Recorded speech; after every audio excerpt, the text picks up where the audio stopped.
Meditação nessa manhã, você que foi corajoso e corajosa de sair da cama, marcando 5 graus e veio para cá, louvado seja Deus pela sua vida. Então vamos meditar, Romanos 5, a gente vai ler de 1 a 5 para a nossa meditação essa manhã, e diz assim: justificados, pois, mediante a fé, temos paz com Deus, por meio de nosso Senhor Jesus Cristo, por intermédio de quem obtivemos igualmente acesso, pela fé, a esta graça na qual estamos firmes e gloriamos-nos na esperança da glória de Deus. E não somente isto, mas também nos gloriamos nas próprias tribulações, sabendo que a tribulação produz perseverança, e a perseverança, experiência, e a experiência, esperança. Ora, a esperança não confunde, porque o amor de Deus é derramado em nosso coração pelo Espírito Santo que nos foi outorgado. Ora, a esperança não confunde, porque o amor de Deus é derramado no nosso coração pelo Espírito Santo que nos foi outorgado. Nessa carta de Paulo aos Romanos, nós temos aí Paulo falando de vários assuntos de uma forma muito profunda.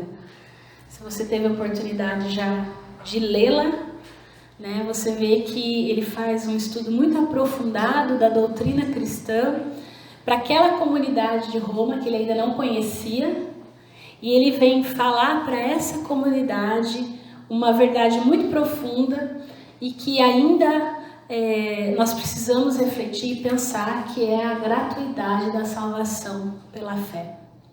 Nós somos salvos por fé, por graça, é de graça. Para caminhar, então, no Evangelho, a gente vê que ele vai exortar essa comunidade, como ele já tinha feito aos Gálatas, que ele tinha escrito antes, que não é preciso mais se enquadrar numa lei, no caso, na lei judaica. E ele vem trabalhar isso ao longo dessa carta, ele vai desenvolver isso. O apóstolo, ele afirma que só Deus pode salvar, que não é a lei, que não é fazer o que a lei manda, né? E mais ainda, Paulo é ousado, ele vai dizer que Deus não salva apenas judeus, mas toda a humanidade. Então, Deus salva através de Jesus Cristo, e para que isso aconteça, não era necessário cumprir a lei, é necessário ter fé. Crer em Jesus Cristo como Senhor e Salvador, e a partir disso tornar-se discípulo ou discípula dele. E isso não era por obras, não era por seguir a lei, não é por esforço, não é por mérito. É fé, é graça. E a gente sabe que a carta aos Romanos também é muito importante para nós reformados. Nós sabemos que foi lendo a carta aos Romanos que Lutero redescobriu um Deus misericordioso, um Deus que justifica, que aceita independente das obras da lei. E isso é muito importante, e Lutero, ele afirma no seu comentário, no seu prefácio aos Romanos, ele diz assim, Paulo fala dos frutos e das obras da fé, quais sejam paz, alegria, amor a Deus e a todos, além da segurança, confiança, ânimo e esperança em tristeza e sofrimento.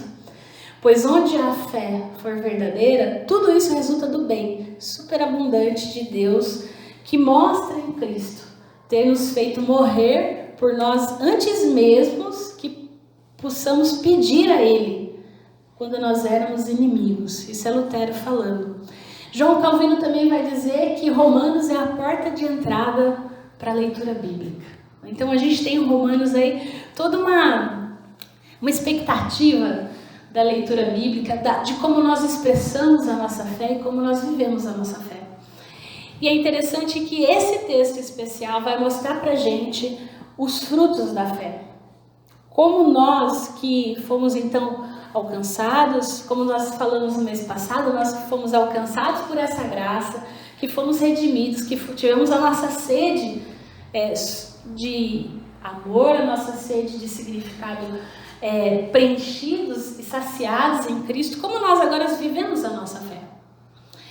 E o Paulo vai dizer aqui então sobre os frutos da fé. Ele vai dizer que esses frutos são a graça do Deus Trino expressos na nossa vida, expressos em paz, expressos na alegria, no amor a Deus, no amor a todos aqueles que nos cercam. E ele vai dizer também que é segurança, que é ânimo, que é esperança no meio da tristeza e do sofrimento, no meio da tribulação.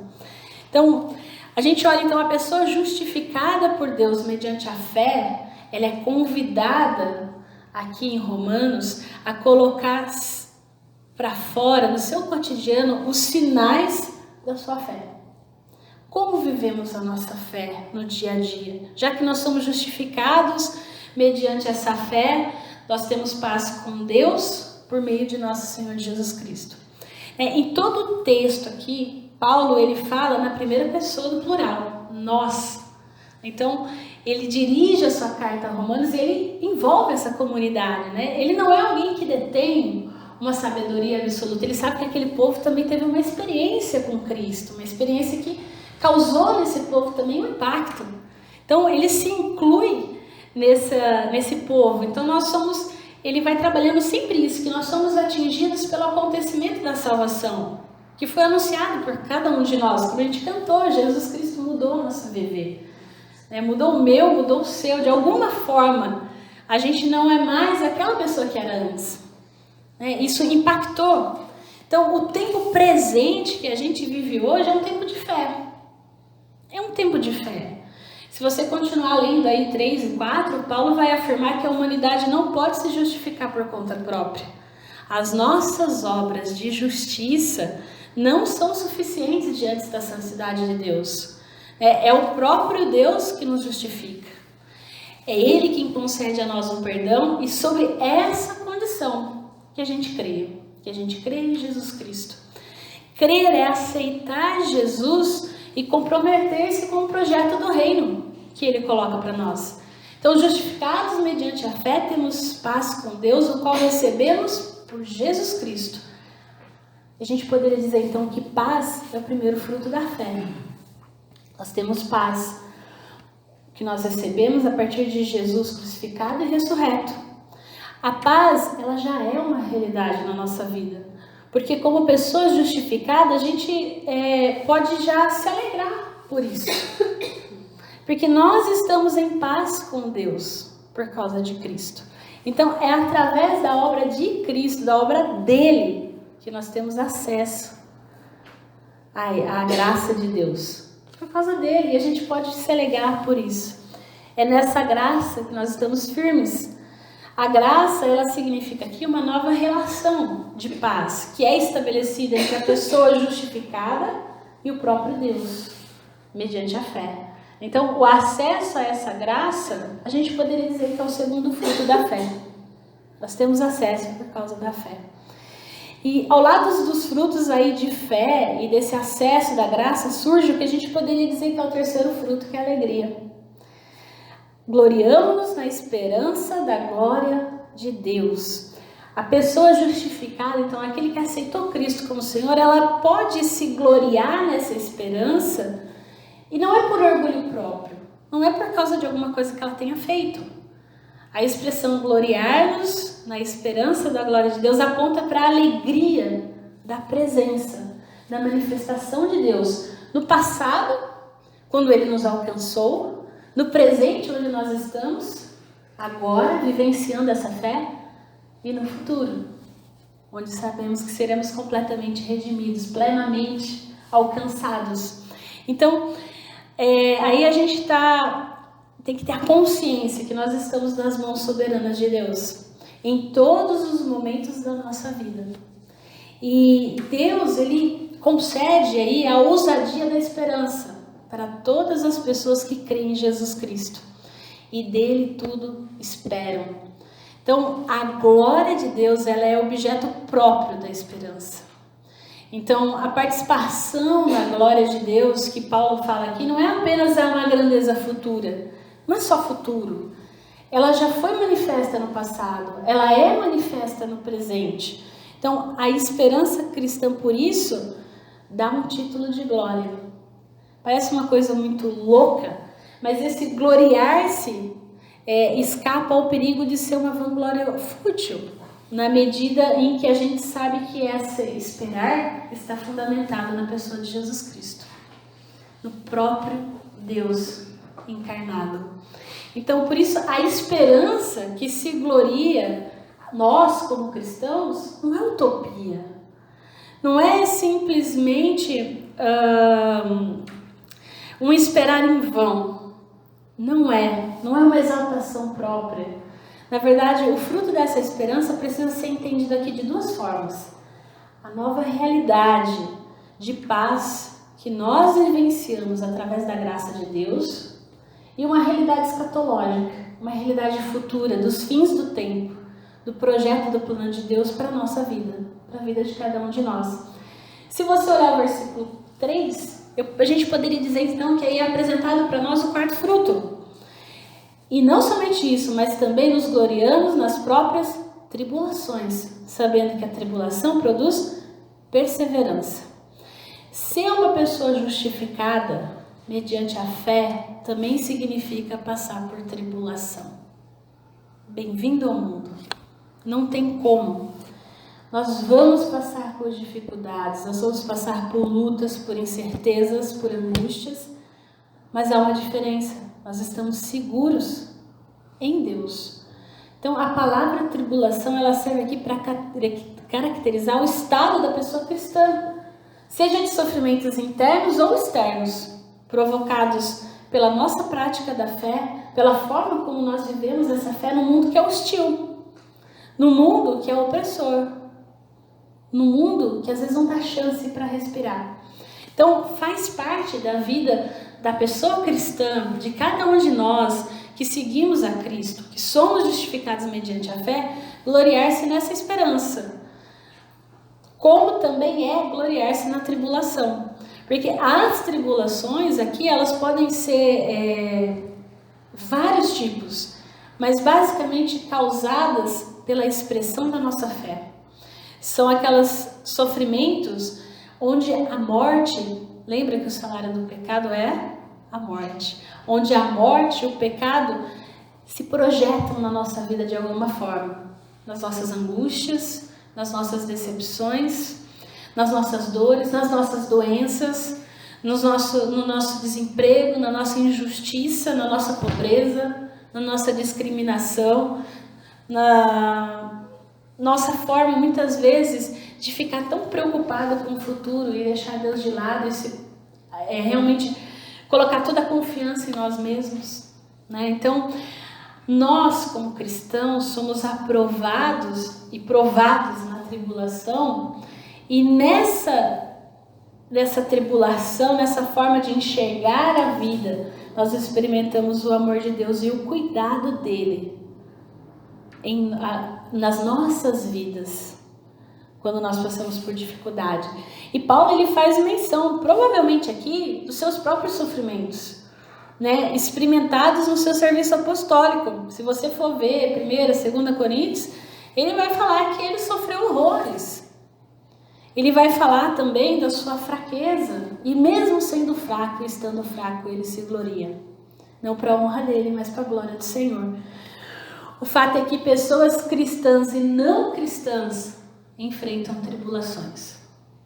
Se a gente olhar para o mundo, à nossa volta, todos, em algum momento, enfrentam tribulações. A diferença reside na forma como nós entendemos e como nós buscamos suportar essas tribulações e superar elas. Por quê? Paulo, ele entende isso a partir da cruz de Cristo, à luz do projeto de Deus. A minha graça te basta, porque o poder se aperfeiçoa na fraqueza. E ele coloca mais: de boa vontade, pois mais me gloriarei nas fraquezas, para que sobre mim repouse o poder de Deus. Está lá em 2 Coríntios 12, 9. Entendendo dessa forma, então, nessa direção, o texto ele amplia o nosso contexto, e a gente deve entender a glória cristã, então, como algo a ser buscado. E aí a gente pode olhar que a partir do momento, então, que mesmo no meio das tribulações, no mesmo das dores, ele continua dizendo, pois sabemos que a tribulação produz perseverança. Aí a gente pode dizer que o quinto fruto da fé é ânimo. Ânimo no meio das tribulações. Por quê? Porque ser uma pessoa perseverante é ser uma pessoa com ânimo, com firmeza, com constância, ser uma pessoa paciente, não sendo desviada dos propósitos, apesar do sofrimento, apesar das provações, apesar das tribulações. Porque se todos passam por tribulações e por provações, a partir da fé nós precisamos começar a observar de que forma realmente nós vivemos isso. Porque a perseverança leva a pessoa à resistência, e que é uma virtude, se você for ver, característica dos mártires, daqueles que não se dobram diante da ameaça da morte, diante das pressões, diante dos boicotes, diante das difamações que projetam sobre a vida dela quando servem a Deus. E aí a gente começa a perceber que ele diz que essa experiência, que essa perseverança então produz experiência, aliás, e que essa experiência produz esperança para aquele que crê. Porque a experiência, se a gente for ver então, se todos passam por dificuldades, todos passam por tribulações, quantas pessoas nós conhecemos que passaram por várias coisas e passaram por experiências e que não são cristãs e que essas experiências produziram na vida delas o quê? Não, tem gente que não tem esperança, tem gente que tem o quê? Raiva. Tem gente que tem o quê? Amargura. Tanto o cristão quanto o não cristão passa por dificuldade. O cristão, toda dificuldade, toda perseverança produz nele esperança. Mas é aquele que não conhece a Cristo. Produz inúmeras outras coisas. Produz raiva, rancor. A pessoa é amargurada. Às vezes é alguém que suga a energia de quem está perto. Quantas pessoas nós não conhecemos que tiveram experiências, às vezes semelhantes à nossa, que passaram por tribulações parecidas com a nossa, mas que isso não desenvolveu nela a esperança.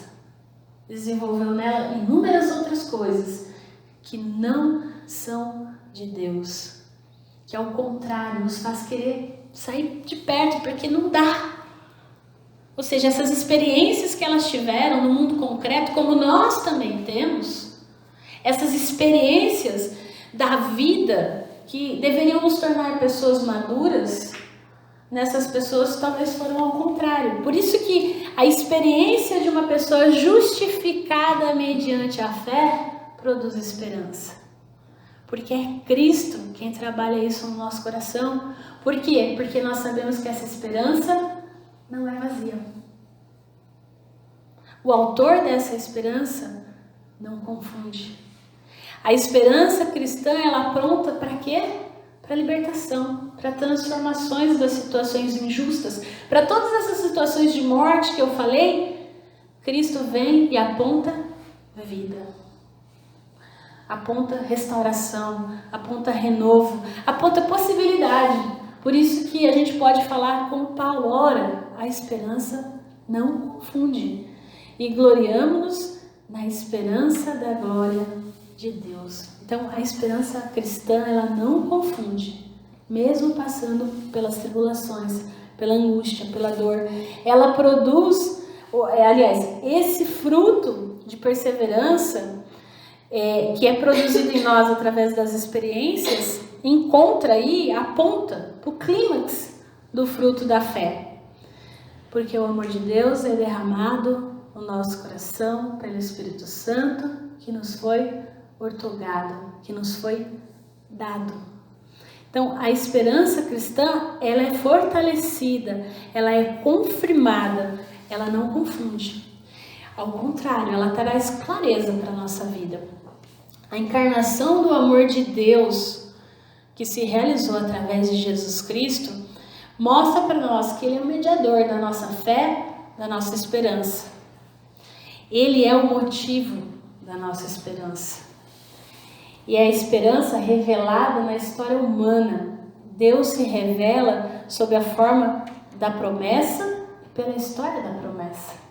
Isso é maravilhoso, porque aí a gente percebe uma conexão. Se você pegar o primeiro versículo e o último versículo, a gente vê que tem uma crescente. A fé e a esperança estão intimamente interligadas. Se você ler o primeiro e o último, vai dizer: mediante a fé temos paz com Deus por meio de nosso Senhor Jesus Cristo. E a esperança não confunde, porque o amor de Deus é derramado nos nossos corações. A esperança tira a sua justificativa da nova relação do ser humano com Deus, criada pela ação única de Jesus Cristo. Ou seja, toda a nossa relação de paz com Deus, ela é criada através da concretude. Agora eu falei difícil. Concretude do amor de Deus, porque Jesus Cristo é o amor de Deus concreto. Ele é aquele que a gente pode dizer é Deus. Deus é amor. Jesus Cristo é Deus. Então, isso está explícito aí no versículo 5 por meio da referência ao amor de Deus, derramado em nossos corações pelo Espírito Santo que nos foi dado. E Paulo fala sobre isso em 1 Coríntios 13, lá no finalzinho: agora, pois, permanecem a fé, a esperança e o amor. Estes três, porém, o maior deles é o amor. Então, o amor de Deus revelado na pessoa de Jesus Cristo é derramado nas nossas vidas, no nosso coração pelo Espírito Santo. Como Jesus mesmo diz na sua despedida. Se você olhar lá no Evangelho de João 16:13, diz: quando vier, porém, o Espírito da verdade, ele vos guiará a toda a verdade. Então, quando vier, porém, o Espírito da verdade, ele vos guiará a toda a verdade. A verdade indica uma unidade da ação amorosa de Deus em Jesus Cristo e o Espírito Santo. Deus Trino entra na história humana. O eterno entra na nossa história. O eterno nos alcança. E através dessa unidade, então, do Deus Trino, Pai, Filho e Espírito Santo, nós somos convidados, desafiadas a praticar em palavras e ações aquilo que Ele nos mostra, né? Como seus discípulos e as suas discípulas vivendo comprometidos com essa verdade e com esse amor. Em julho, nós celebramos 3 anos da nossa comunidade. E nós precisamos sempre manter em vista o motivo da nossa esperança. Por isso que o desafio desse ano desse mês, eu coloquei celebrando a esperança. A nossa esperança, ela está dentro da história. A nossa esperança, ela está baseada em Deus, e Deus é amor. Como afirma o teólogo Moltmann, ele diz que o amor não tira ninguém da dor do tempo. Antes, toma sobre si a dor daquilo que é temporal. A esperança prontifica-se a carregar a cruz do presente. A nossa esperança não confunde, porque ela oferece para nós uma base firme. Ela mostra para nós e ela estimula a gente, como igreja, desenvolver e desempenhar o nosso papel dentro da cidade de São Carlos. A questão não é simplesmente estabelecer o que a gente deve crer em relação a Cristo que morreu por nós, ou sobre o nosso provável destino pós-morte. Embora isso seja importante, trata-se muito mais da gente refletir seriamente sobre os propósitos de Cristo nesse mundo. Cristo viveu, morreu e ressuscitou para nos dar vida e vida eterna. Essa é a nossa esperança. Ele derramou o Espírito Santo sobre os nossos corações. Nós já sabemos o fim da história. Nós somos justificados, nós temos paz com Deus, nós somos considerados justos diante de Deus. Isso que significa ser justificado, ou seja, quando Deus olha para nós, Ele vê Jesus Cristo, vê a sua justiça, não vê as coisas que a gente faz. Não quer dizer que você pode fazer qualquer coisa, não é isso. Isso não é dar oportunidade também, não é isso. Mas uma vez que Cristo, nele nós somos justificados, uma vez justificados, nós temos conosco os frutos da fé expressos aqui, que Paulo fala aos Romanos. Nós temos paz, nós temos alegria, nós temos amor a Deus, nós temos amor às pessoas, nós temos segurança, nós temos ânimo, nós temos esperança no meio da dor, no meio do sofrimento. Crer é aceitar Jesus e comprometer-se com o projeto do reino. É isso que nós precisamos ter em vista, que a nossa esperança inclui o projeto do reino, inclui uma realidade presente e futura, que está descrita lá em Apocalipse 21, 22. O que nós temos que ter e pensar é que nós precisamos olhar à nossa volta. A gente não pode ficar calado, a gente não pode ficar imóvel diante da dor e da angústia e do sofrimento das pessoas, porque Cristo não ficou, Deus não ficou. Como cristãos, nós somos convidados a iluminar a realidade, nós somos convidados a mostrar um futuro redimido para aqueles que agora não enxergam o futuro. Como nós conhecemos e nós sabemos que a nossa esperança não confunde, nós somos convidados a falar dessa esperança. Para cada um que cruza o nosso caminho, nós somos convidados a testemunhar dessa esperança. Por isso, celebrar a esperança é a nossa proposta. Por isso, quando a gente diz de celebrar a esperança, é ter em vista que a nossa motivação não está embasada em dominar São Carlos, ou em fazer uma mega IPI em São Carlos. A nossa esperança está em ser luz para essa cidade. Nós somos pequenos, sim. Talvez um dia nós cresçamos bastante, amém. O fato é que se a gente não falar de Cristo e não professar a nossa esperança, vale a pena continuar? Que nós possamos realmente todos os domingos celebrarmos o Evangelho, celebrar a nossa salvação, bendizer o nome de Cristo, nesse espaço que Deus preparou para nós. Mas que não seja só no domingo, que ao sair daqui, cada um de nós realmente celebre a esperança, testemunhe a esperança para essa cidade, para São Carlos, a melhor cidade, a cidade que nos abriga, que nos acolhe, que nos sustenta, que realmente nós, como igreja, possamos ser aqueles e aquelas que iluminam essa cidade, que ministram graça e que façam também o que Cristo fez, que possa aplacar a dor do tempo, estar disposto a carregar a cruz no presente, a abraçar o temporal, porque o eterno abraçou o temporal. Deus nos abraçou, Deus nos salvou, Deus nos deu o seu Espírito Santo.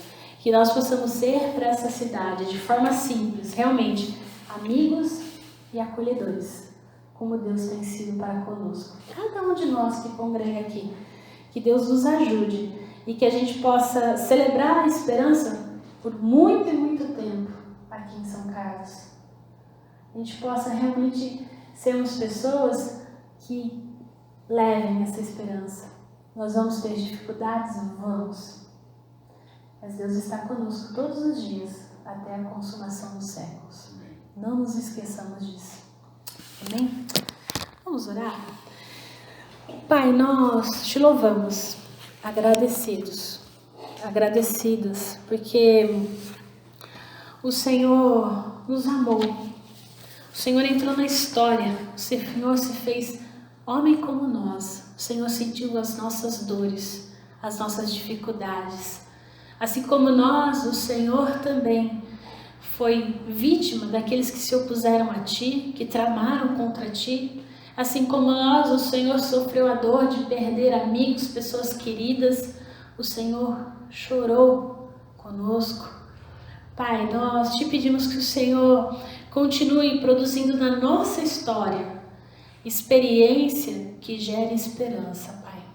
Que nós possamos olhar no meio das nossas dores, das nossas dificuldades, ó Pai, a centelha da Tua esperança iluminando, dando para nós, Senhor Deus, a certeza de que dias melhores virão, na certeza de que aquilo que o Senhor tem preparado para nós é muito melhor, é muito maior. Nós sabemos que o reino vem. Nós sabemos disso porque nós podemos experimentar um pouco daquilo que o Senhor tem para nós.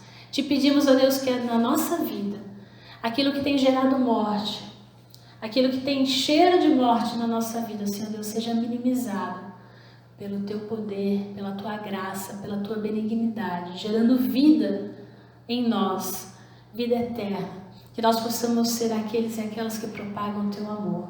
Cuida de nós, Pai, nós entregamos diante de Ti nesse momento as nossas dores, as nossas dificuldades, os nossos corações sangrando, Senhor Deus, chorando, porque temos enfrentado as dificuldades dentro da nossa casa, temos enfrentado, Senhor Deus, dificuldades no nosso trabalho.